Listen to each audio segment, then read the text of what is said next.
मैं कवियों की ज्यादा रही है। मैं प्रणाम करता, बहुत बढ़िया, आ जाओ आ जाओ। कम से कम आपके आगे आने से वो जो न्याय यात्रा बीच बीच में चल रही थी वो तो खत्म हो गई, नहीं तो बीच में वो आ जाते थे न्याय यात्रा लेके 3-4 बच्चों को साथ लेके। आइए भाई साहब, आप भी आ जाओ, प्लीज आ जाओ, आ जाओ। आजा मेरी जाने मन, बचपन का प्यार मेरा भूल नहीं।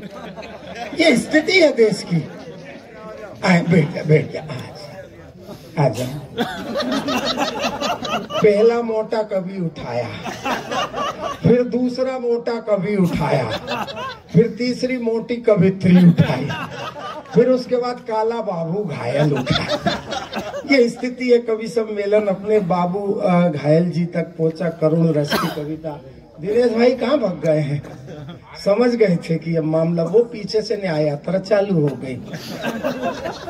ये घूमते रहेंगे, वो तो पूरे देश में इनको काम मिला ही है घूमने का। हालांकि इनके साथ अन्याय पहले ही से हुआ, अब पूरे देश से कह रहे न्याय करो न्याय करो न्याय करो। अब उनकी मम्मी ही न्याय नहीं कर रही, 56 साल के हुड़दंगे की शादी नहीं कर रही हैं। अगर ताली बजाओ तो ढंग से बजाओ, नहीं तो मत बजाओ, पिट पिट मत करो। यार क्या फालतू की बात, न्याय करो न्याय करो न्याय करो। अरे तुम इटली में 2-2 रखे हो, वो भारत में कुंवारे घूम रहे, तुम्हारे साथ कौन न्याय करेगा? स्थितियां। आइए भाई साहब, आइए। टेंट वाले हैं? अच्छा, आजा। कैमरे वाला है? अच्छा, मेरे समय पे सब छोड़ के भाग गए कि इसका थोबड़ा ही ढंग का नहीं है, फोटो क्या निकालना है। गज्जे आगे प्रणाम करता हूँ। दिनेश भैया कहीं चले गए थे। विकास दवे जी पूछ रहे थे कहाँ गए? मैंने कहा कुछ नहीं, शुगर की बीमारी है, करके आ रहे होंगे। ये ऐसे आप करते रहो, बस काम हो जाएगा, क्योंकि आधों का तो काम हो ही गया पहले। अगर यही सब पहले आ जाते तो बेचारी ये कवित्री जी भी ढंग से पढ़ ले। ये स्थिति है। गज्जे भैया की पुण्य स्मृति है। क्या कस्बाई क्षेत्रों में, अच्छा बेचारे माइक वाले को दोष दे रहे सारे कवि, माइक ढंग का नहीं है, माइक ढंग का नहीं है, माइक ढंग का नहीं है। ये तो बेसही हाल है। जैसे देश का प्रधानमंत्री ढंग का है, वो पूरा विपक्ष चिल्ला रहा प्रधानमंत्री ढंग का नहीं है, प्रधानमंत्री ढंग। अरे इतना अच्छा माइक, क्या माइक वाले के प्राण ले लोगे? बेचारे को पैसे मिले ही कितने थे? अरे फालतू जितने पैसे दिए उतना वो काम कर रहा है, फालतू का टेंशन। अरे भाई बैठे जैन साहब, मैं इनको प्रणाम करता हूँ। नीचे बैठे थे, बढ़िया चूना रगेड़ी करके खा खू के और मंच पे आके बैठ गए। हमारे गज्जे भैया कहते थे कि मांग चूम के धरी तमाकू, अरे वही पे धर दई तिलगी। वो ठलुआ भैया आन के बोले काहे ककाजू सिलगी। तो ये उस स्थिति के लोग हैं। गज्जे भैया को प्रणाम करता हूँ। जब तक वो जिंदा थे आप लोगों ने उन्हें हमेशा जीवंत रखा साहब। इसी एक कव्वाली का शेर मुझे याद आता है कि सुख दुख के एहतमाम में सफर का पता चला।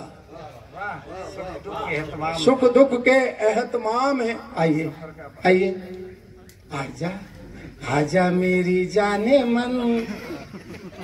माइक वाले, इन माइक के लालों को प्रणाम करता हूँ। शुगर के पेशेंट है। अच्छा, ये माइक वाले करते कुछ नहीं है। जब भी माइक लगाएंगे विकास भैया तो सबसे पहले ये खड़े होंगे और चिल्लाएंगे, हेलो माई टेस्टिंग, हेलो माई टेस्टिंग, हेलो माई टेस्टिंग। ये टेस्टिंग घर तक पहुंच जाती। अरे यार, किसी ने कहा है, गज्जे भैया हमेशा कहते थे कि रात में चैट मत किया करो संचालन के समय पर। वो क्या, वो जो लिंक भेजी थी क्या, वो अपलोड नहीं हो रही क्या है? हाँ, हो जाएगी। जब कभी सम्मेलन खत्म होगा तो हो जाएगी। अभी थोड़ा सा मेरा काम हो जाएगा। ये टोटके होते हैं किसी को बिठाने के बीच बीच में। मोबाइल ले लो, कहीं बेचारा जम नहीं जा। ये स्थिति है, ये टोटके होते हैं। मालवाई से चीखा हूँ, बुंदेली आदमी हूँ मैं प्रणाम करता हूँ। तो मैं कह रहा था 2-3 कभी आपस में बात करने लगो, जब कोई जमने लगे तो अगला पीछे से अपने आप उठा रहा है। तो ये मालवाई से सीखे हम, बुंदेली लोग हैं। लेना। बहुत अच्छा मन चल रहा है। कहाँ जा रहा हो प्यारे भाई? तू क्या?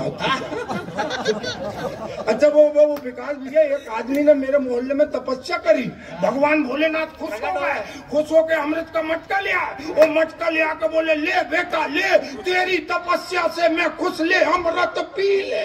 तो बोला भगवान थोड़ी देर रुको।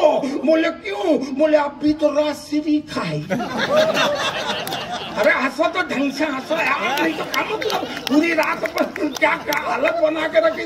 गज्जे भैया हमेशा कहते थे कि जिसकी मस्ती जिंदा है उसकी हस्ती जिंदा है। ताली बजाओ।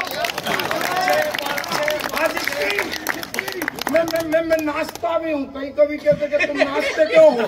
मैंने कहा तुम्हारे बाप का क्या भाई। कोई कभी कविता लिखता है, वो गाना बनता है, फिल्म में जाता है तो हेमा मालिनी नाचती है। अपन सारे काम एक साथ कर सकते हैं, किसी को क्यों मौका देना? तो मैं नाचूं, इसमें तुम्हारा क्या? वो गज्जे भैया हमेशा कहते थे कि जिसकी मस्ती जिंदा है उसकी हस्ती जिंदा है, और जिसकी मस्ती जिंदा नहीं है वो तो जबरदस्ती जिंदा। अब अपने बगल में चेक करो कि जबरदस्ती कौन जिंदा है। यार भाई स्थिति गज्जे भैया, मैं दो पंक्ति देना चाहता हूँ साहब। उनकी स्मृति का कवि सम्मेलन है। कस्बों के कवि कैसे कैसे कवि सम्मेलन जुटाते हैं। गज्जे भैया ने क्या पीड़ा भोगी है अपनी जिंदगी में। पूरे गांव से चंदा कलेक्ट करते थे तब एक कवि सम्मेलन हुआ। लेकिन झुके नहीं, मिटे नहीं। तब कहना चाहता हूँ कि सुख दुख के हेतुआ में सफर का पता चला। मैं जादूगरी भी करता, मैं बागेश्वर धाम के बगल में ही रहता। सुख दुख के देखो यार, दुनिया में टेंशन देने का काम कई लोग करते। टेंशन देने तो अपने रिश्तेदार ही पर्याप्त हैं। हंसाने की बात कौन करता है? तो मैं ये कह रहा था प्यारा भाई, बड़ा मस्त कवि सम्मेलन। पूरे शहर से चंदा जुटाते थे तब एक कवि सम्मेलन होता था। डॉक्टर विकास दवे जी, मैं आपके चरणों में प्रणाम करता हूँ कि जिस शख्स ने पूरे शहर को कलेक्ट करके ये कवि सम्मेलन कराए थे, आज वो नहीं है तो अपने साहित्य अकादमी की तरफ से उनकी स्मृति में कवि सम्मेलन। ये 4 पंक्ति पढ़ता हूँ, आप बहावा करना एक बार। आइए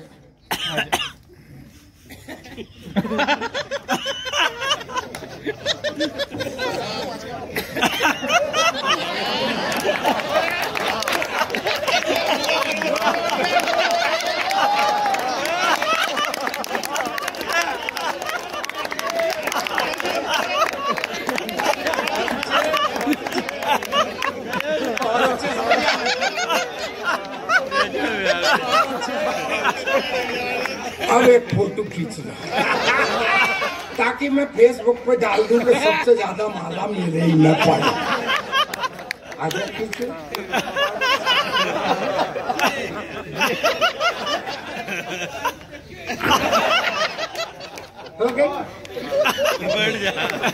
विकास भैया, दिक्कत ये नहीं है कि ये फोटो खींच रहे हैं, ये सुबह ले जाके अखबार वाले को दे देंगे। भाई साहब, ये अखबार वाले मेरे थोबड़े को छाप देंगे। दादाजी, अखबार आपके घर में आएगा, और जब आपके घर में भाई साहब अखबार आएगा ना, तो अखबार आएगा तो पढ़ेंगे, पढ़ के रद्दी में फेंक देंगे। रद्दी में फेंक के साल भर की इकट्ठी होगी, फिर आपका चपरासी दिवाली पे इकट्ठी करेगा गुरुजी, और इकट्ठी करके छन्नू लाल हलवाई को बेच दे। छन्नू लाल हलवाई क्या भाई साहब जाएंगे जो लिख रहे थे, ये कहेंगे 100 ग्राम जलेबी दे दो। वो 100 ग्राम जलेबी मेरे थोबड़े वाला पन्ना फाड़ के रख देता। भाई साहब जलेबी खाएंगे, खा के उस पर मेरे थोबड़े पे सीरा चिपकाएंगे, और जब सीरा चिपका करके फेंकेंगे, वहां तक कोई दिक्कत नहीं। दिक्कत तो तब होती जब सीरे से छबे मेरे थोबड़े को शहर के खजिया कुत्ते आकर के चलते हैं। ताली बजाओ तो ढंग से बजाओ।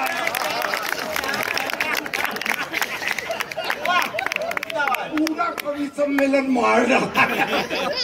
क्या स्थिति यार, गज्जे भैया कहते थे चार पंक्ति पढ़ता हूँ उनके चरणों में, उनकी स्मृति को बाबा करना।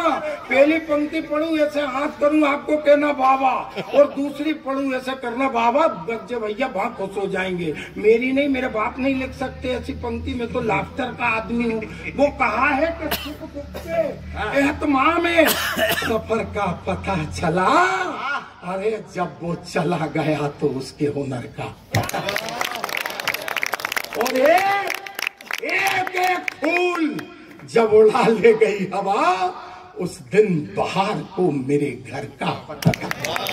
प्यारे भाई, वो गज्जे भैया को प्रणाम करता हूँ। मैं बहुत सारी बातें कर सकता हूँ। ये सब बड़े कवि हैं, विकास भैया, ये भी बड़े कवि हैं। हालांकि अपन बहुत छोटे कवि हैं, लेकिन ये मामला बिल्कुल अलग है कि अपन छोटे नहीं होते तो ये जिंदगी में बड़े नहीं होते।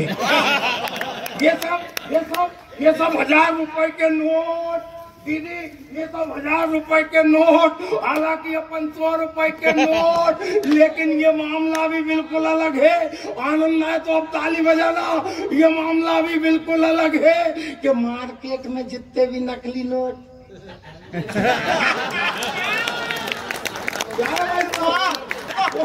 विकास भैया, मैं यहाँ पार्षद जी बैठे थे, कहाँ बैठे हैं, चले गए शायद। वो पार्षद जी मेरे साड़ू भाई हैं। मैं प्रणाम करता हूँ पार्षद जी, ये मेरे साड़ू भाई हैं। मैं बीना नगर पालिका में पार्षद भी हूँ। अच्छा साहब, पार्षद की बड़ी आफत होती विकास भैया, इंदौर नगर निगम में भी होते। किसी के घर दिनेश भैया कोई मर जाए तो सबसे पहले पार्षद जाए। उसके घर में लकड़ी नहीं हो तो लकड़ी की व्यवस्था करे, कंडे नहीं हो तो कंडे ले आए, मिट्टी का तेल नहीं हो तो मिट्टी का तेल ले आए। और मजा तो तब आता जब उसके घर में कोई मर जाए और रोने वाला नहीं हुए। ताली बजाओ यार तुम तो रोए। अच्छा मेरे कहाँ जा रही, कितने मस्त यहाँ के कुत्ते कुतिया भी कितने गजब के। अगर यही कुर्सी पहले सरकार लेते तो उनको मैदान तो नहीं मिलता। बस मोदी ने करे ये है कि खाली गैप में कुर्सियां फंसा दें, इसलिए न्याय यात्रा भी ढंग से नहीं निकल पाती। मैं कहने भाई तो किसी के कोई मर जाए रोने वाला नहीं हो तो रोए।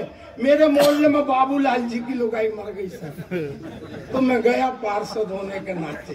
मैंने उससे कहा बाबूलाल बेटा संसार करनी में जो जीव आया है उसे एक दिन जाना है, बेटे तेरे रोने से क्या होना है। वो बोला मैंने कहा साले देखना था। मैंने कहा जब तेरा बाप मरा तो 1 घंटे रोया, जब तेरी माँ मरी तो 2 घंटे रोया, और साले लुगाई को मरे पूरे 8 घंटे हो गए, चुप ही नहीं हो रहा। तो बोला मैंने कहा बोले भाई साहब तो मेरे पिताजी मरे थे तो पूरे मोहल्ले के बुजुर्ग आए थे, मेरे सिर पे हाथ फेरा था और मुझसे कहा था बेटा चुप हो जाओ, आज से हमें अपना बाप और मजबूत करना साहब ठहाका। जिन ठहाकों को ये गज्जे भैया जी ठहाकों की महफिल सजाते थे, ये ठहाके यहाँ से लेकर आसमान तक उठना चाहिए भाई। जब मेरी माँ मरी तो पूरे मोहल्ले की बुजुर्ग महिलाएं आई, मेरे सिर पे हाथ फेरा और मुझसे कहा बेटा चुप हो जाओ, आज से हमें अपनी माँ समझो। लेकिन भाई अगर बात समझ तक आई हो तो उठाओ दोनों हाथ, बजाओ तालियां।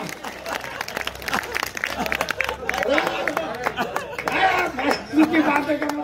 अच्छा दिग्गज जी, जब मैं इधर आया बरेली में मेरे बहुत सारे रिश्तेदार भी हैं, मैं प्रणाम करता हूँ। मैं जैसा ही आया तो मेरी दाढ़ी बड़ी बड़ी हो गई थी सर, तो मैं एक नाई की दुकान पे गया, मैंने कहा मेरी शेविंग कर दो। गज्जे भैया बस ऐसा ही लिखते थे, वो सहजता से जो जनता के बात गले तक उतर जाए वो गज्जे भैया लिखते थे। ज्यादा शब्दों का ताना वाना नहीं बुनते थे, इसीलिए गज्जे भैया पूरे अंचल में लोकप्रिय हो गए।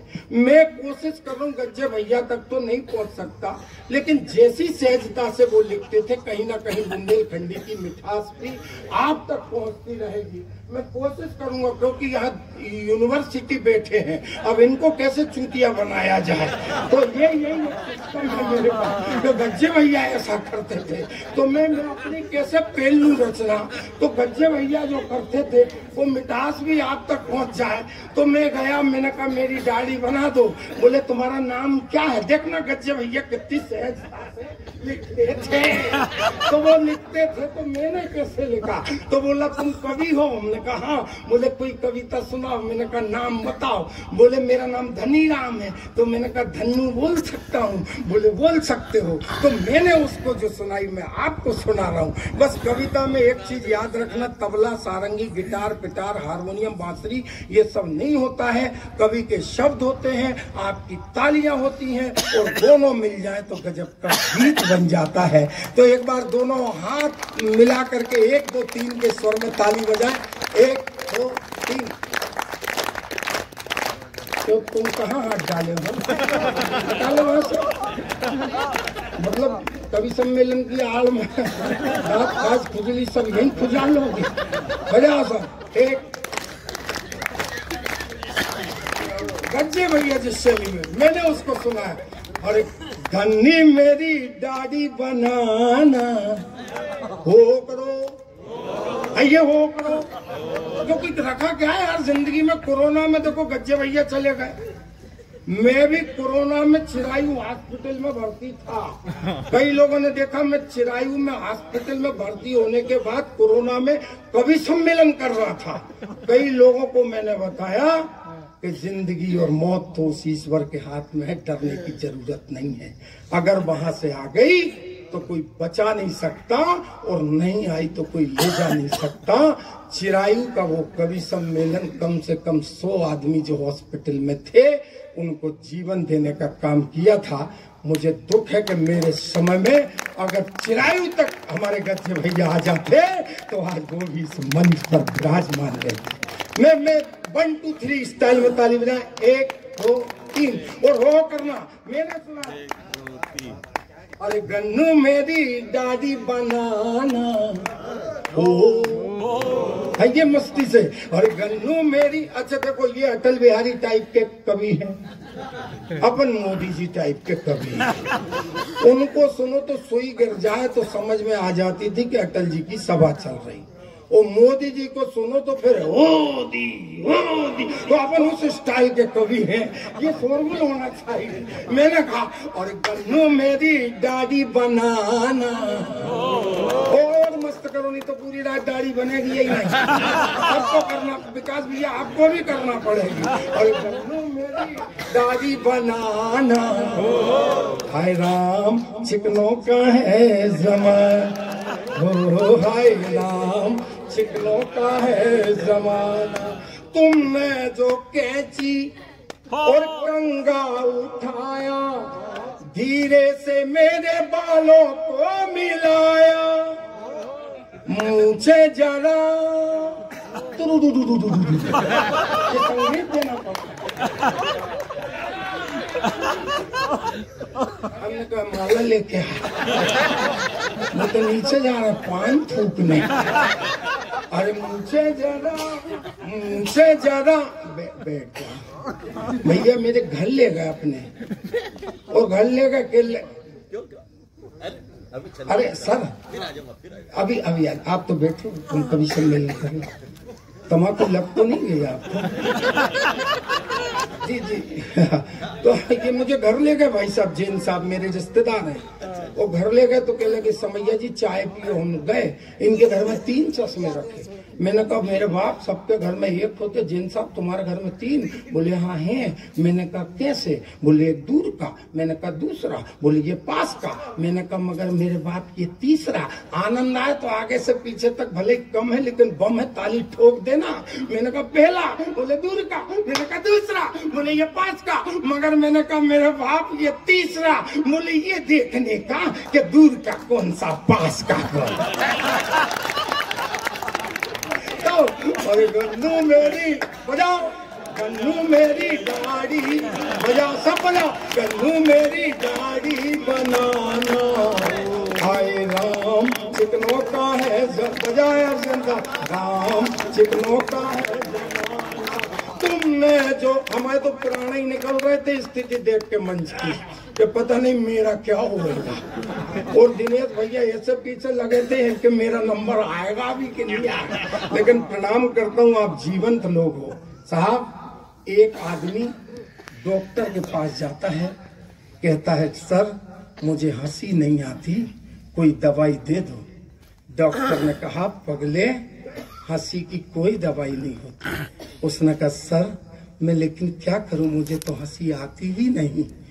तो डॉक्टर ने कहा कि हंसी के लिए दवा की जरूरत नहीं होती। उसने कहा आप तो दे दो। 1 महीने की दवाई दी साहब उसको। 1 महीने बाद वो रोता हुआ आया, सर मुझे हंसी नहीं आई। उसने कहा पागल दवाई से हंसी नहीं आती। बोले कैसे आएगी? बोले इस शहर में आखिरी छोर पर एक सर्कस लगा है, उस सर्कस में एक जोकर आया है, उसकी हरकतों को देखना तुझे हंसी आ जाएगी। साहब उस आदमी का जवाब अगर सुनील समैया जैसे हसोड़ों से मिल जाए तो इस महफिल में जितने भी लोग हैं 2 मिनट तक हाथ उठा करके ताली बजाना। उसने कहा कि वो सर्कस आया है, उसमें जो जोकर है उसकी हंसी को देखना, उसकी हरकतों को देखना, तुझे हंसी आ जाएगी। वो बोला सर जिस सर्कस के जोकर को देख करके हंसने की बात आप कह रहे हैं उस सर्कस का जोकर मैं। बहुत कमजोर है आपकी तालियां साहब। पूरी रात लेकिन क्यों पूरा जीवन खपा दिया गज्जे भैया ने। मैं प्रणाम करता हूँ, ये और 2-3 माला पड़ी हो तो पिना दो। पता नहीं अगली बार मेरी स्मृति में बीना में कभी सुने। प्रणाम करता हूँ। चलो बहुत सारी बातें हंसी खींची हो गई, लेकिन जिस धरातल पर इस कवि सम्मेलन को छोड़ करके बाबू घायल जी गए हैं, एक हास्य का कवि कोई ढंग की चीज देकर जाना चाहे तो एक बार आपकी तालियां मेरे लिए। मैं करुण यात्रा से, हम बुंदेली लोग हैं साहब, हमारे यहाँ चैत में फसल काटने के लिए चैतुए बुलाए जाते हैं और चैतुए बुलाए जाते हैं। उन चैतुओं की जिंदगी से लेकर के एक बुंदेलखंडी का गीत आपके बीच, चूंकि गज्जे भैया की स्मृति है इसलिए बुंदेली अछूती नहीं रहना चाहिए। मैं एक गीत पढ़ रहा हूँ, और अगर आप बुंदेलखंडी समझते हैं तो एक बार ताली बजा करके स्वागत करें उस गीत का।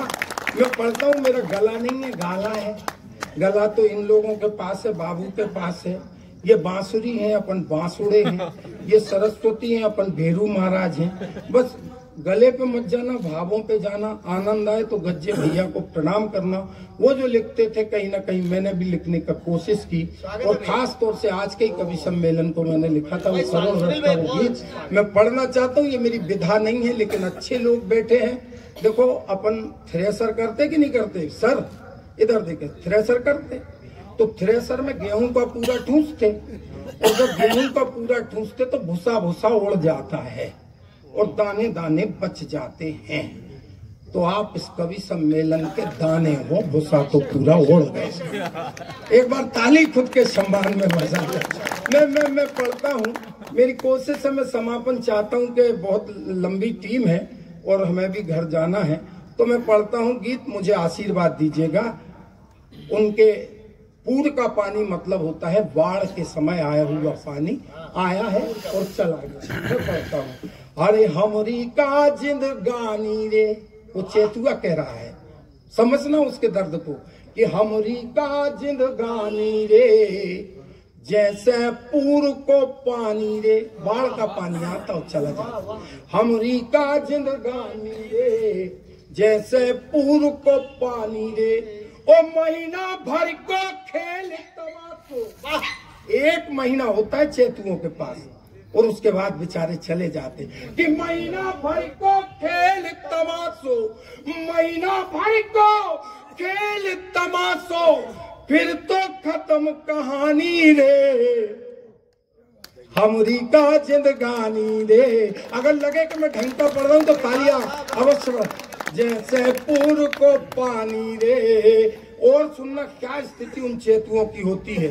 वो बैसाख की धूप के टिटकारे को घाम परत है, चैत को लगे महीना।